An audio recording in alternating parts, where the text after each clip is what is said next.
Quoi? Qu'est-ce qu'il y a? Qu'est-ce que tu souris comme ça?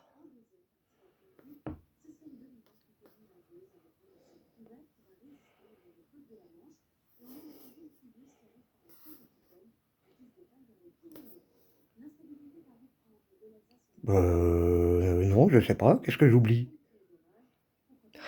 Oh, la vidéo du lundi! Allez, ben c'est parti les amis!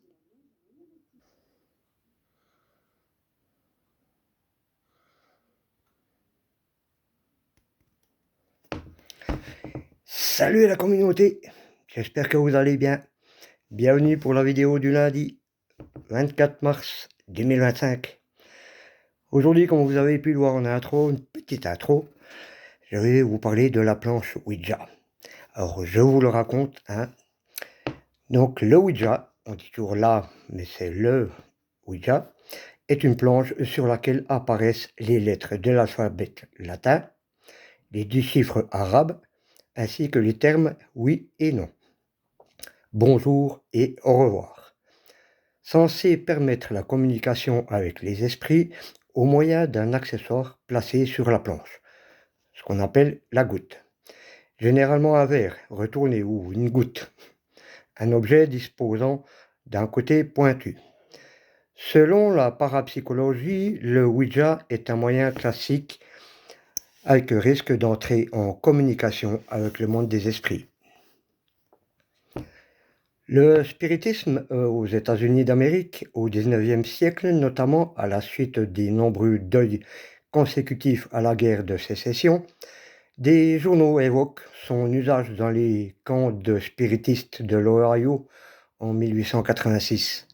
Le nom Ouija est inventé en 1890 à Baltimore par une médium, Ellen Peters, et aurait été selon la créatrice dicté par la planche elle-même. Un premier brevet est déposé sur la Kennard Novelty Company. Pardon mon anglais, hein. Compagnie fondée entre autres par Elijah Bond, le beau-frère d'Ellen Peters. L'Office des brevets américain demande d'ailleurs, avant de délivrer le brevet, que la validité de l'invention leur soit prouvée. Ce qui se traduit par une démonstration de spiritisme d'Ellen Peters devant un fonctionnaire de l'Office. L'entreprise Kennard Novelty Company fabrique et commercialise les planches, mais cède rapidement les droits à William Fuld, qui en assure la vente en catalogue. La famille de ce dernier continue d'assurer la fabrication et la vente des planches. Après sa mort accidentelle en 1927, avant de céder l'entreprise en 1966 à Parker Brothers, rachetée dans un second temps par Hasbro. Le phénomène a été critiqué par de nombreux scientifiques comme étant un canular lié à l'effet idéomoteur. L'effet idéomoteur, c'est l'effet du psychisme qui est donc quelque part dans notre cerveau qui ferait bouger la goutte. Voilà. C'est-à-dire que les participants déplaceraient le verre ou la goutte sans le savoir, car leur conscience a envie de communiquer avec les esprits, voilà qui est plus clair. Différentes études ont été menées reproduisant les effets de la planche Ouija en laboratoire et montrant que les sujets déplaçaient le verre ou la goutte de façon involontaire. Une session caractéristique se déroule avec la présence d'au moins 2 personnes posant la main sur la planche. Il n'est alors pas nécessaire d'exercer une pression forte pour la faire bouger. Les participants peuvent même ne pas s'en rendre compte. L'anticipation des mots a terminé, proche de l'effet chaîne de Markov. Se montre par suivi des yeux. Les croyances paranormales et surnaturelles associées au Ouija sont critiquées par la communauté scientifique, qui la considère comme une pseudo-science. L'action sur la planche peut être expliquée par des mouvements inconscients des personnes contrôlant la goutte. Ce phénomène s'appelle l'effet idéomoteur. Et pour conclure cette courte vidéo sur la planche Ouija, je vous propose un petit documentaire de 4 minutes 26 secondes que j'ai pu trouver sur YouTube. Je vous en laisse prendre connaissance.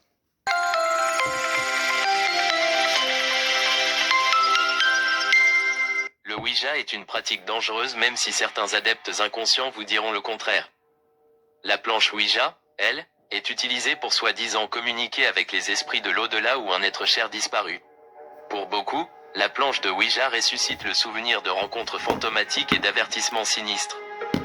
Pourtant, voilà à peine plus d'un siècle, il ne s'agissait que d'un simple jeu de salon, d'un simple divertissement qui servait à égayer les foyers de l'ère victorienne. C'est en 1973, avec la sortie du film L'Exorciste, que tout changea pour de bon. Ce film, librement inspiré de faits réels, comprend une brève scène où l'on voit une enfant jouer seule avec une planche de Ouija, source de sa possession ultérieure. Selon John Kozik, c'est la première fois qu'un film suggérait que le mal pouvait passer par la planche de cette manière. Le Ouija ne doit son effet qu'au phénomène idéomoteur, un effet psychologique qui nous fait déplacer des objets de manière inconsciente.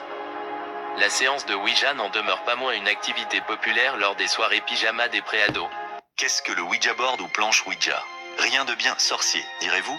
Et pourtant, ce jeu consiste en une goutte que l'on déplace au gré de la volonté des esprits sur une planche sur laquelle sont inscrites les lettres de l'alphabet et des chiffres. Il est très utilisé pendant les séances de spiritisme. Depuis sa commercialisation en 1890, les médias du monde entier rapportent des faits divers aussi bien individuels que collectifs en lien direct avec cette pratique. Meurtres, suicides, hystérie collective. Certains gouvernements ont même été amenés à prendre des mesures d'interdiction pour ce divertissement.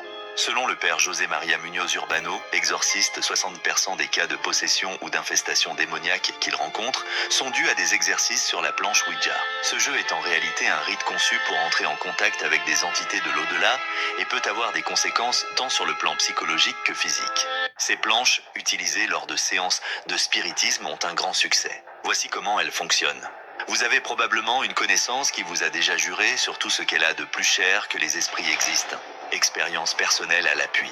Une expérience qui se base peut-être sur l'une des méthodes les plus populaires pour communiquer avec les morts, le Ouija. Le Ouija est une petite planche sur laquelle est inscrit l'alphabet, les chiffres de 0 à 9 et les mots oui, non et au revoir. Les participants se placent autour et posent leurs mains sur une morceau de bois appelé goutte. L'esprit invoqué épelle alors ses réponses en dirigeant la goutte sur les lettres du Ouija.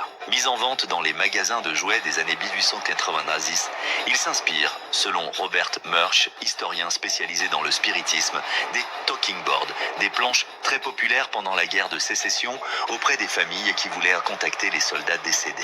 Ni fenêtre sur les enfers, ni portail occulte vers le monde des morts, les mouvements de la goutte seraient en fait dus à un phénomène psychologique appelé effet idéomoteur. Pour faire simple, l'effet idéomoteur est un mouvement musculaire inconscient et involontaire.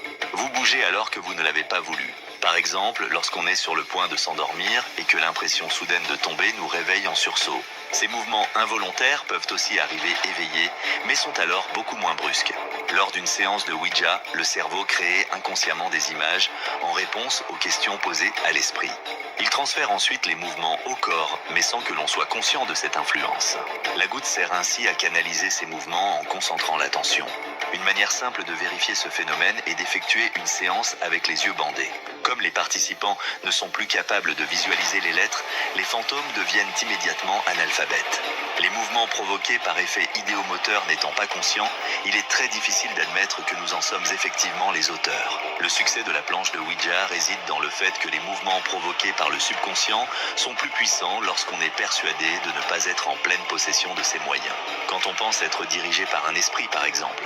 Les Ouija sont donc des outils de communication efficaces pour communiquer avec soi-même.